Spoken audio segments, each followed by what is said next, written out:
In this episode of Marie TV, we do have some adult language. So if you have little ones around, grab your headphones now. The goal is to be able to make room for all of your human experiences and not be reactive. Yes. And choose to kind of respond from a place of as much love and patience as you can muster in the moment. Hey, it's Marie Forleo, and welcome to another episode of the Marie Forleo podcast and Marie TV, the place to be to create a friggin' business and life you love. And I'm so excited about today's show. So I don't know if you have ever identified as being a perfectionist, right? I certainly have. And if you've ever been shamed for it or told you need to lower your standards or you're too much or blah, blah, blah, blah, blah. The conversation we're having today is from probably one of the first people who's ever made me feel hopeful and excited and grateful about my natural traits, and I cannot wait for you to hear this conversation. Catherine Morgan Schaffler is a psychotherapist, writer, speaker, and former on-site therapist at Google. She trained at the University of California, Berkeley, Columbia University, and the Association for Spirituality and Psychotherapy in New York City. Her book, The Perfectionist Guide to Losing Control, is available wherever books are sold. Catherine, I love your book. So I have to tell you the story of how I got to it. So I get a lot of books, right, sent to my house. And most of them are sent from publishers or whomever, and they're not necessarily requested. And I remember one weekend I was home by myself. Josh wasn't there. And so I'm going through like this huge stack of mail, and your book was included. And there was something in it because I wasn't aware of the book. You know what I mean? I wasn't necessarily expecting it. And so I sat down at my desk and I was like, I feel like I really need to read this. Like what a cool title. And so I started reading it. I was like, oh, wow. I was like, I have never heard anyone talk about perfectionism in this way. And so I'm into it. And then all of a sudden you mentioned me in the book. And I was like, wait, what? And it was such a cool moment. And it made me like laugh out loud. And it really gave me so much relief. And like, it made me want to get up and cheer because I feel like so much of my life and so much of the messaging that we've received culturally, especially as a woman, is you have such high standards, calm it down, lower it down, and been made to feel like I'm wrong for being like, the wonderful creative maniac that I am. And you are the first person really that made me feel like, oh my God, like who I am and what I am naturally is like a superpower and not this defect. So thank you. That's such an incredible story. I don't know if that means you didn't get the email that I wrote to you, which I'll send to you. You'll get a kick out of it. Yes. Because yes, you are such a dynamic person, and I put you in the book because you're such a great example of someone who takes their ambition and really broadcasts it in a way that gives other people license to do the same. It certainly has had that effect on me, and so it's such a full circle moment to be here with you. Yeah, and I chose this. I see that. Like this is very purposeful. And I remember when Erin was showing me all the potential looks of, I was like, I want that sweatshirt right now. So, you write.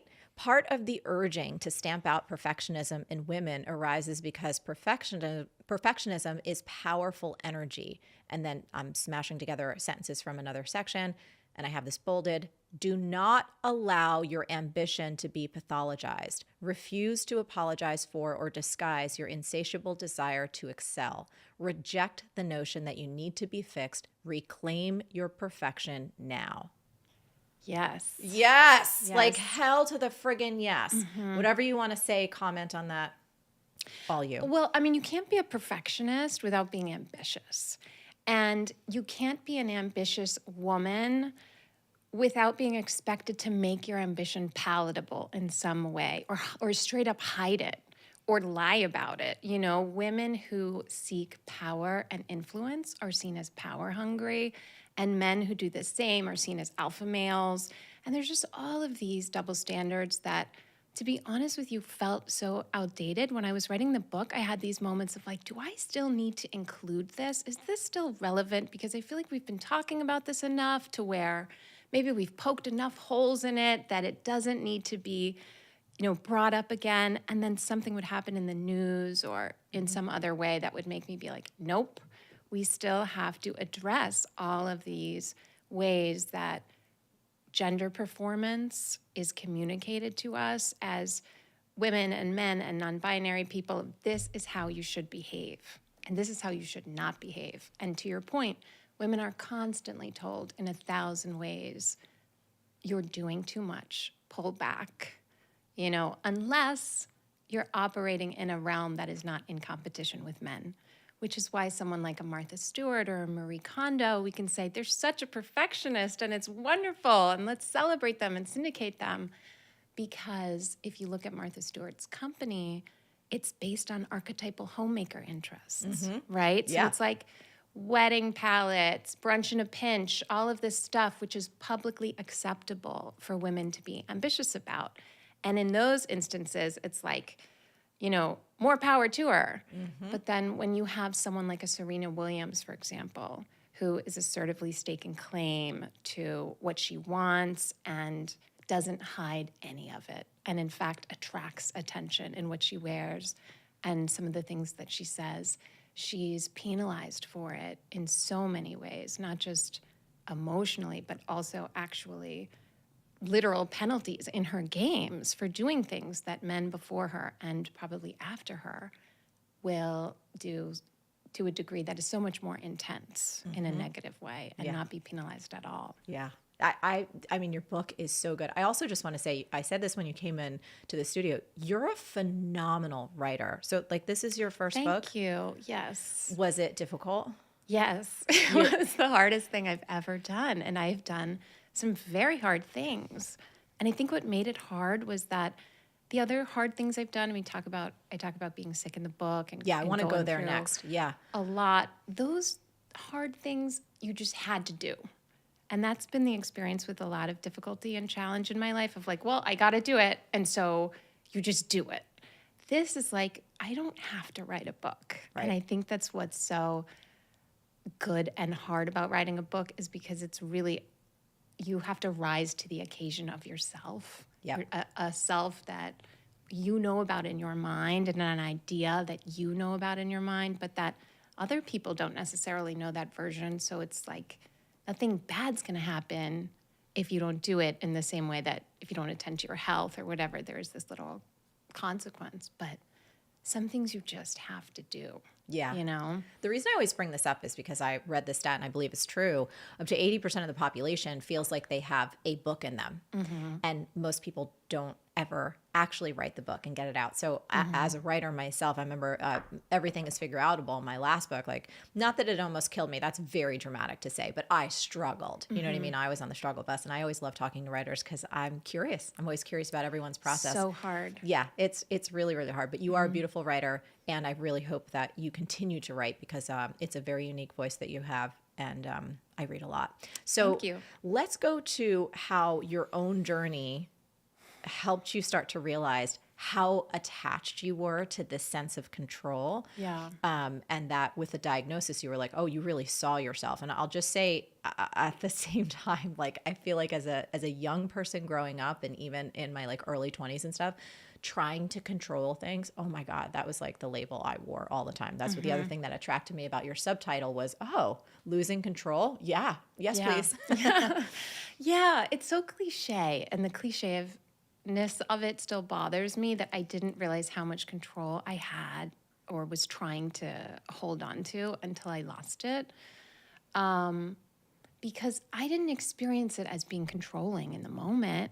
I experienced it as being responsible. Totally. As being driven, as being disciplined. Like a leader, you're taking care of everyone. Right. Got your shit together. Right. But it was really, I lost so much control so fast that I didn't have time to translate it into anything other than what it was, which was, oh, I was doing all of those things because I was afraid of something. It was all coming from a place of fear. I better get my career together, or, I don't know what was going to happen. You sometimes don't even know what the fear is. Totally. When you're operating from a place of fear.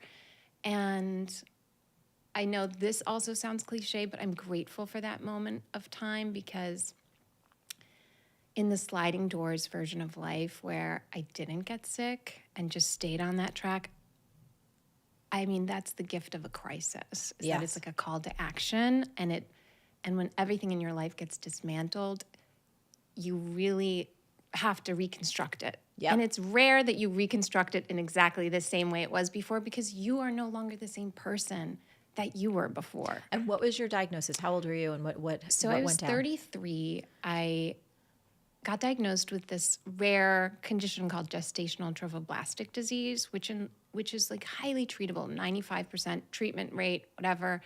And then, when you hear something health related, it's like in 1% to 2% of people. Yes. And I kept being that 1% to 2%. And so all of my doctors were like, we're just going to do this and then it's going to manage it.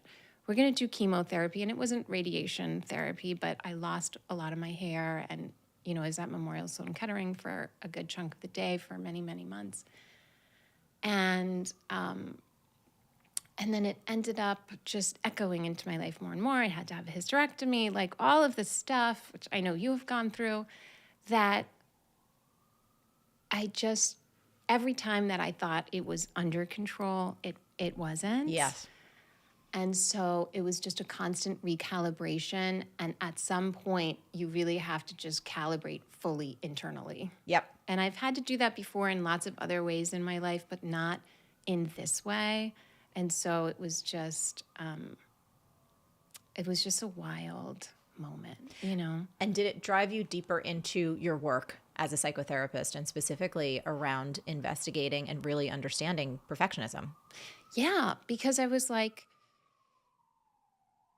noticing a difference between the clients that I worked with. At the time, my practice was on Wall Street. So Yeah. I was working with really ambitious women in big law and finance, and they had such an energy that they brought to the room that was so electric and all at once, like constructive and destructive and just so brimming with potential. Yeah. And I started to notice a difference in myself. Being with them? Yes. Yeah. Like I started to feel more muted because I was trying to do what everyone around me was telling me to do, which is you need to work less.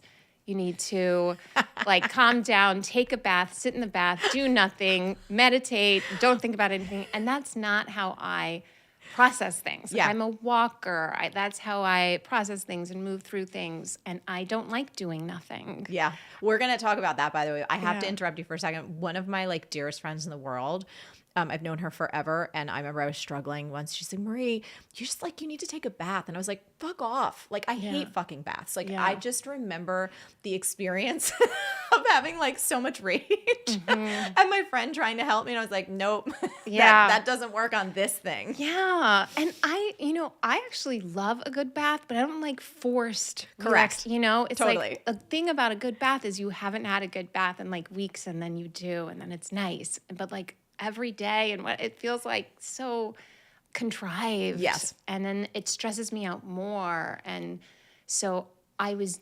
exhausting myself trying to be this version of healthy that people were telling me was healthy. Yes. And that's why I started feeling like I was fading out, and my clients were just so magnetic in so many ways. And I was like, what is happening here? And that's where I got to all the things that I put in the book. Yeah. And let's talk about that too, because I thought it was really fun. When I started peeling into the book, you have created 5 different kinds of perfectionists. So let's talk about those 5 types and the value of knowing your type. And I love too, for everyone listening, at the back of the book, you say it very, very clearly. It's hey, these are constructs. Right. These are not this is something that you've created based on all of your experience, all of your training, all of your clients, but it's not made to quote unquote stick us in these perfectionist boxes. It's just to kind of explore these notions of tendencies and to give us footholds and toeholds into seeing oh, great, here's ways if I tend to lean in this flavor, these are some things I want to explore. And so I love it. So walk us through the 5 types. Yes. Okay, so we'll start with classics. Yeah. Because I think the classic perfectionist is what most people think about when they think about perfectionism. And like perfectionism itself, which can be really, really wonderful and you can use to your advantage and can be really, really destructive and just pull you down. Each of these types have their advantages and liabilities. So the advantages to the classic perfectionist, these are people who are very put together, right? They're highly reliable, very disciplined. They do what they say they're going to do. when they say they're going to do it in the way that they said they would do it. And that's great. On the con side of this type, they can sometimes operate in a way that doesn't necessarily engender a lot of collaboration. Because a classic perfectionist is like, well, I really want to get it done well, so I'm going to do it myself. Yes. And that doesn't lend itself to feeling connected to people. So classic perfectionists can feel really taken for granted because it's like, oh, she'll do it. She likes doing that, you know. And even if you like doing something, that doesn't mean it's not hard. It doesn't mean you don't want appreciation. And people can often feel like they're kind of haughty or living in their own world, right? So then we have the procrastinator perfectionist. And the best way to explain this is they want the conditions to be perfect before they start. Ooh, you're going to get a lot of people with that one. So these are people who are really thoughtful, take great preparative measures, can see something from a 360-degree angle, and can think about all the contingencies that might unfold. The problem comes in when their preparative measures spill past the point of diminishing returns. Yes. And they are preparing too much and they're not actually doing the thing that they want to do. So it creates a kind of paralysis. And the counterpart to the procrastinator perfectionist is the messy perfectionist. That's me most of the time. I have a big chunk of messy perfectionists in me too. And messy perfectionists want the middle of the process to be perfect. So they love starting anything. And it's such an advantage to be able to push through the anxiety of a new beginning. Messy perfectionists don't even feel anxiety around that. It's exciting and adventurous. And they like romanticize it. And so they can put their hands in a million pots at once and it gives them energy. The problem is these very naturally enthusiastic people can say yes to a million things in a way that doesn't allow them to commit to even one thing. Totally.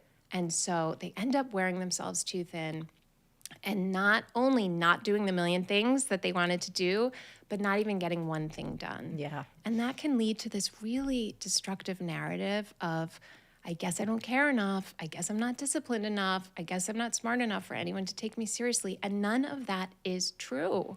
None of that is true. It's just that you need help in the middle. And procrastinator perfectionists need help in the beginning. Yeah. And intense perfectionists want the end of the process to be perfect. So these are people who are focused on the outcome. They have razor sharp focus. They're extremely efficient. They don't care about being liked. So they're very direct, effortlessly, which is another great quality. But on the con side, sometimes they can get to the end goal in a way that kind of dismisses their well-being and the well-being of people around them. Totally. And so it's like, great, you achieved all of your Q2 goals, but half of your team is now quitting. Yeah. You know? Totally. And so then lastly, there's the Parisian perfectionist. And this is a really interesting iteration of perfectionism because it plays out interpersonally. And we think of perfectionism as only operating in these like achievement roles or, you know, sports roles or something like that. But this is about ideal connection. And so Parisian perfectionists want to be perfectly liked. They want to perfectly like other people. They want ideal connections. And on the pros side, these are people who you do not have to explain how important relationships are in life. They just get it. They're naturally warm and inclusive. They'll go out of their way to talk to the person standing alone at a party, for example. But on the con side, they can sometimes take shortcuts to connection through people pleasing, which we all know doesn't work. And so not only have they now not connected to anyone, they've also disconnected from themselves. And that can just metastasize into bad cycles of people pleasing. So good. And I know at perfectionistguide.com, you have a great quiz. So for everyone watching right now, you can go take the quiz. We'll put it in the show notes. Thank you, by the way. That was like such a beautiful outline of each of the 5 types. So I want to dispel another myth. So we've already kind of really, and I'm going to use this word because I've had a good amount of coffee today and I love coffee. We've smashed through the myth that perfectionism has to always be bad. Yeah. So here's another myth. Average is not a bad thing. Perfectionists are totally fine operating at an average and below average level in a lot of areas, just not the areas they long to excel in. Bam. Those are your Yes. words. Yes. I love that you wrote that because, again, when people kind of, try and squash us down a little bit, it's like, oh, everything has to be. It's like, no, not everything. Just the shit that really matters. Yeah, absolutely. And I think that's a great thing. Yeah. And one of the things that people don't understand about perfectionism is that it's highly individualized. Yes. And so it's not just, and that's what frustrated me to the point where I was like, I got to write a book about this because so many of the things we think about perfectionism are so limited. It's so black and white. It's like perfectionism is bad and unhealthy. So if you're a perfectionist, that means you are bad and unhealthy in some way. And not only is that approach not useful, it's actively harmful. Say more. Well, it's actively harmful because thinking of yourself as a perfectionist is like thinking of yourself as a romantic or an activist or an artist. It's an enduring identity marker, meaning people who think of themselves as perfectionists or romantics or whatever hold onto that identity through their whole lifetime. And that's why we don't experience perfectionism episodically, right? So you might say, I went through a depression after college, but you don't say I went through a perfectionism after college. You say, I am a perfectionist. Yeah. And so if you're talking about perfectionism in this black and white, like it's bad way, Yeah. what you're really saying is to perfectionists, you need to be less of who you are. Yes. And you know what? If you can get rid of it completely and be a whole new person, even better. I'm like, that is taking an eradication approach to healing, trying to get rid of something that's in you and part of you. Yes. As opposed to an integration approach, which is like, let's get some boundaries around this. Let's understand it more completely. Let's get support where we need support. I would never say to a romantic, let me tell you the solution to all your problems. Just believe in love 75% of the time. That's like how people talk to perfectionists. They're like, just lower your standards a little bit. Just do this, just do that. And it doesn't work. Yeah. Hey there. If you are loving this conversation with Catherine, then you are really going to love my free coaching audio that I want to give to you called How to Get Anything You Want. It's literally like a coaching session between you and I. You can download it right now for free at marieforleo.com/subscribe. Go do it now. I want to talk a little bit about the difference between adaptive and maladaptive perfectionism. And I thought your observation here was so accurate. You talk about this a lot in your book. Like, we're all up and down at different times in different ways for different reasons. You write, these are your words. If you're wondering if you're an adaptive or maladaptive perfectionist, spare yourself the trouble. You're both. Yeah. You're saying, I love that you say you're referring to the mindset the person is in, not the person themselves. And that is such an important distinction. This is why I love reading your work, because it feels so precise from a truth level. And the distinctions that you have throughout the book are really, really important. And because I've seen myself in your book in so many different ways. It's like, oh yeah, when I'm off, when I'm scared, when I'm fearful, when, you said something before that I so identified with. For me, so much of the things I've done in my life, at the time I was doing them, whatever they were, I'm like a fish in water.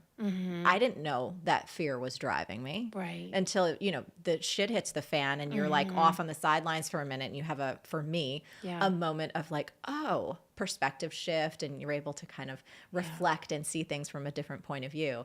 But I love this notion that you're not maladaptive or adaptive. It's like, who are you? What mindset are you in this particular moment? Right. Mental health, we are just beginning to talk about it in the right way. Yeah. Mental health is really fluid, really context dependent, meaning if you're at home for the holidays, like, you're probably going to be stressed. Yeah.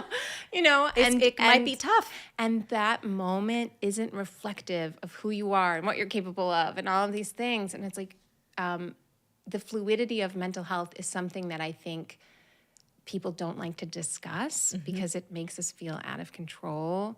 And control, there's something soothing about it, the illusion of it anyway. Right.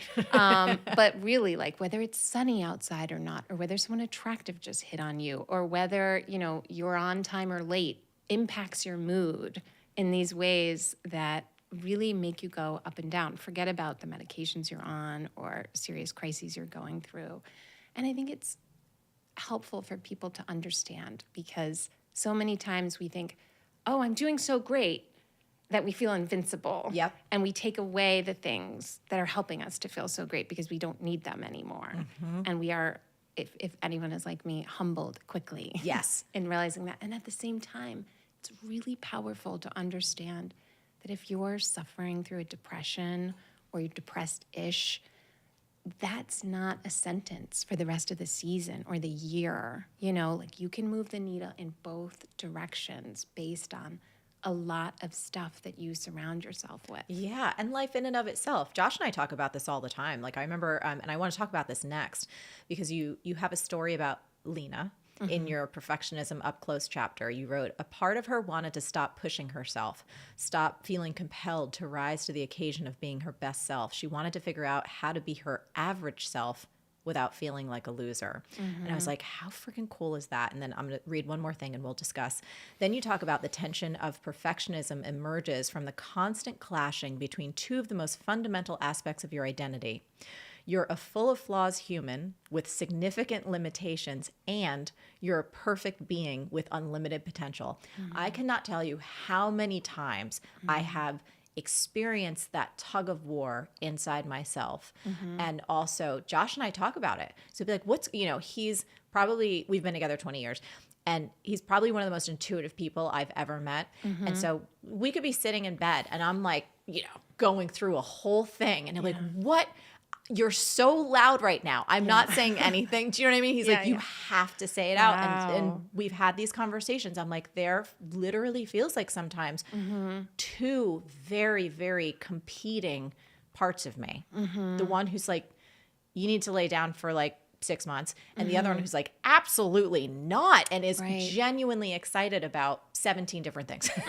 Yeah. And I think that that's everyone's experience. And I like to think of the ratio. I think of some of the people I know and I'm like, oh, this is going to sound so weird. Okay. But it's like, bring it. Oh, they're like 70% in their like humanness. Yep. And 30% in their being. And then some people who engage in life in such a way where you're like, oh, they're way more in the being realm. Yes. And their humanness feels weird to them in some way. Yep. And so, I mean, these are our two core pieces of identity. And it's really interesting how we reconcile them. And there are lots of creative ways to reconcile them in healthy ways, but nothing that works all the time. And like it catches up with you in moments, which I think is totally natural and part of it, where you just can't win. They're just like, it's like driving a car with kids in the back of the car. They're going to fight at some point. Like you can do things to make them not fight as much, but expecting that long car ride to always be pleasant and peaceful and loving, it's like not going to happen. Like just giggles. Like there's going to be, there might be throw up, Legos thrown, Cheerios on the floor, lots of screams and people hitting each other. Yeah. I love that because I love that you also, I feel like in your bio, and I was reading your intro earlier, let me see, where is it? I'm going back up there. Like the Association for Spirituality and Psychotherapy in New York City. There's such a beautiful, in my perspective, spiritual undertone to all of your work. And I really, really appreciate that. And in this conversation of like the two parts of us, I've been thinking a lot about it lately. It's like the divine aspect of who we are, the being, versus for me, the personality, the ego, the mind. It's just like, the clash of those two things. It's fascinating to witness. Yes. It's funny that you're bringing this up because when I approached agents with this book, the original proposal title was called Truce, Making Peace with the Human in Your Being. And it was about that core component that you just pulled out, which is the only part of the book that I literally kept in. Because I wanted to write it, like when I sat down to actually write the book, that it wasn't coming. It was like, I want this to be fun and like, I don't know the word, but not this like intense, spiritual, heady. You accomplished, I would say goal accomplished, because I laughed a lot in your book. I'm gonna read you something else you wrote, which is brilliant. A misconception about being present is that presence equals happiness. You can be present and feel tired. You can be present and feel heartbroken. You can be present and not feel ready. Presence guarantees freedom, not happiness. I was like, damn. Freedom is my number one value in life. And when I am fully present, like part of reading this made me, I was like, oh, that's what it is. When I'm fully in the moment, I feel 100% free. And there are certain activities I do, like dance, for instance, where I'm lost in it. I'm like, oh my God, I start crying. Like half the time I cry in my hip hop class. And I'm so grateful that it's so dark and everyone is so sweaty and we don't know what the hell's going on, that they can't see me. Yeah. Because it's so much freedom. Yeah. So many people cry in yoga. And not just at the part where you lay down. Yeah. But in random parts. And they will literally come to therapy and say, something's wrong. I was crying. And I'm like, no, nothing's wrong. You were just free. You're just having a moment with yourself. Yeah. And there's something beautiful about that. And you're kind of expressing that in some way, or your body is. But yeah, I don't like the myths around what it looks like to be present or healthy. Yes. It's strips down what it means to be a human being and turns us into these like templates it prizes neutrality over feeling alive. Yes. And I don't value neutrality. It's not important to me that if someone says something that is potentially really triggering to me, that I understand how to hear it in total neutrality. Because that's not the goal. The goal is to be able to make room for all of your human experiences and not be reactive. Yes. And choose to kind of respond from a place of as much love and patience as you can muster in the moment, but neutrality is not it. And neutrality and mindfulness are like smashed together in this way in commercial wellness sometimes, where I'm like, that's not what it is. No, thank you. Yeah, no, it is. It's devoid of nuance. It's very plastic. It feels extremely superficial and not realistic at all. Yeah. I love this. This was fun. I love this subtitle that you had. I want to talk about the greatest form of power, surrendering. So you write, surrendering is the ultimate loss of control and the greatest form of power. Surrendering is not conceding defeat. Surrendering is conceding to potentialities beyond your imagining. To surrender is to affirm that you're not alone. Surrender is a prayer that says, I'm open. Yeah. I feel like this is something probably I'd say in the past 10 years or so that I've had so much more fun with than forever in my life. Early on, I absolutely had an association of either surrender or rest, which we're going to get to next, with weakness. You know, like a feeling like, oh God, no, I'm not going to surrender. Like if I surrender, not only am I going to lose control, but everything, like, y'all don't have it. Yeah. Like, what an arrogant standpoint. But that's the truth of how I felt. It was like, I can't trust y'all. Like, I need to get this done because I haven't seen you perform to the level that I think is good. That's just me being real. It's also about feeling like a caregiver. Yes. And a lot of people who are in a role where if you mess up, the company is no longer going to be able to make payroll, and then all of these people's lives are going to be disrupted, and then so it's very easy to conflate the sense of surrendering with giving up. Correct. Or being reckless, not just with your responsibilities, but with other people. Correct. And it's a totally different thing, to the point where it might be opposite, it might be the opposite. But that surrender notion for me too has also been really great about the prayer of saying I'm open and being willing to stay connected to something beyond myself. It's been really important. Okay, so before we wrap, I want to talk about the power of taking a break. So perfectionists do not like doing nothing. We know that. But eventually everybody hits a wall of exhaustion. And I just had this conversation yesterday. So we were doing Marie TV's yesterday, and we were doing a bunch of Q&A Tuesdays.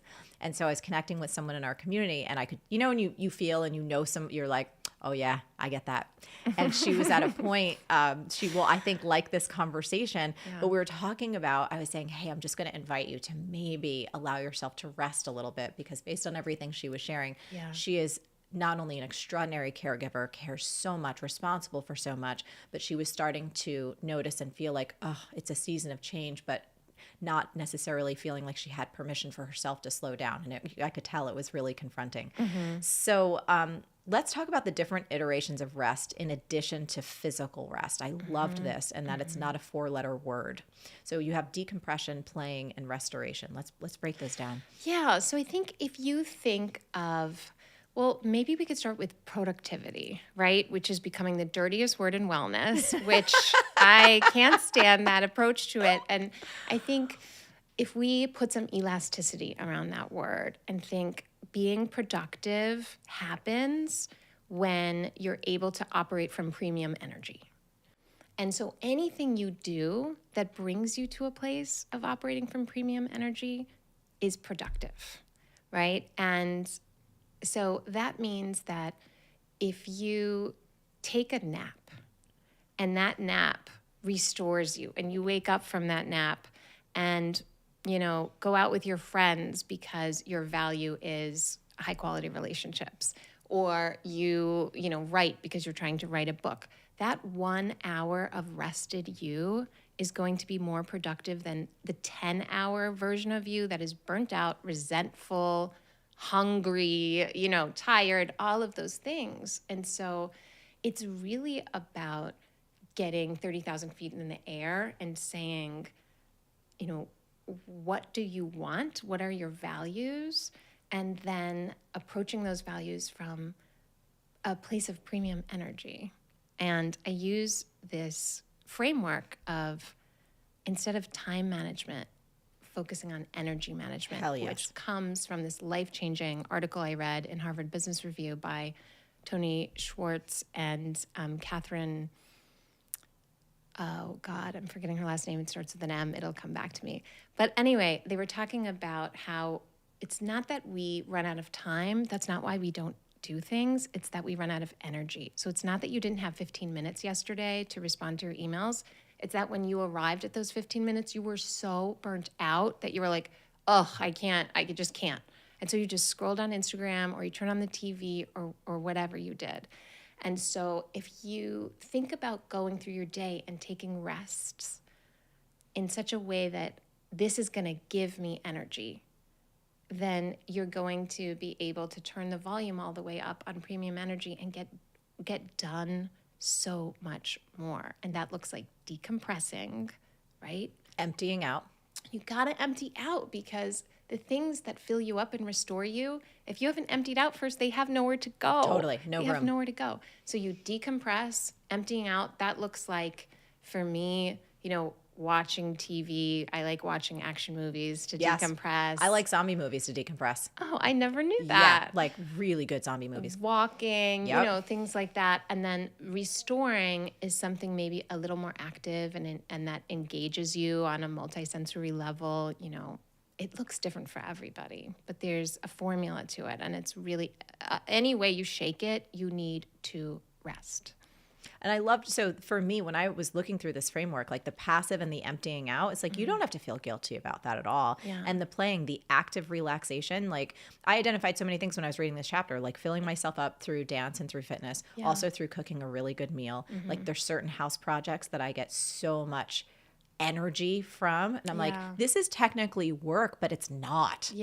I just come back to my actual quote unquote career work feeling like woo when I just did it, and that equals restoration. Okay, so before we wrap, is there anything that we didn't hit on? Because I guarantee you, Catherine, we have such a huge population of amazingly powerful, ambitious perfectionists in our audience. Is there anything that you want to say before I have you read from the end of your book?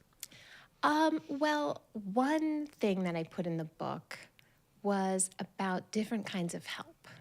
And I think sometimes when we're in a place where we need help, we think of it as such a grand task, right? We think of it as an emotionally vulnerable thing to say, I need help. But sometimes the help we need is actually not emotional help, right? It's not validation in certain ways or for someone to understand or see us and all the deep stuff. Sometimes it's like informational help. Like, how do you submit this license? How do you do X, Y, and Z? Sometimes it's financial help. I need financial support to do this. Sometimes it's tangible help of like, I need help moving, and being able to, I offer 6 different types of help in the book, just being able to create buckets of when you're stressed and overwhelmed, which type of help do I need so that it doesn't all feel mushed together and amorphous. And I think that's what stops people from asking for help so much, because they don't know where to start. Yes. And so just kind of organizing it in those ways, I think can be the bridge that gets someone from knowing that they need help to knowing how to ask for help and who to ask for help from. I love that. That's beautiful. Thank you for bringing that up. Yes, my pleasure. Okay. Can you read the beautiful bit? I would There's love to. so much in the book. And for those of you guys watching right now while Catherine's getting ready, really, if you can identify with anything we talked about, you need to get your hands on this damn book. It is so good. Thank you. Okay, here we go. Everything you need to be powerful, you already have. Everything you need to enjoy your life, you already have. The work of self-acceptance requires you to accept your flaws and limitations. Yes, it also requires you to accept your wholeness. There's perfection inside you. There's completeness, and there's freedom. There's a place where your mistakes can't touch who you are and where the past simply does not fucking matter. That indestructible part of you in a den deep inside, what some people might call God, there's nothing you can do to break that part. If you can connect to that place inside yourself, you will connect to your power.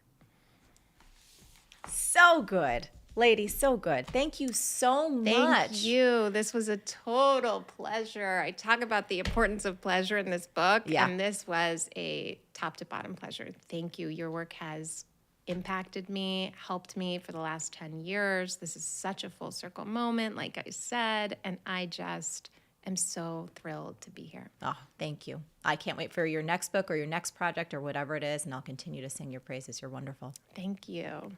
So I'm curious, what's your biggest takeaway from this conversation today? And most importantly, how can you put that insight into action starting now? I want you to leave a comment below and let us know. And of course, if you enjoyed this episode, hit the like button and subscribe. It makes sure that we can reach even more people in our awesome community, and it makes sure that you never miss a thing.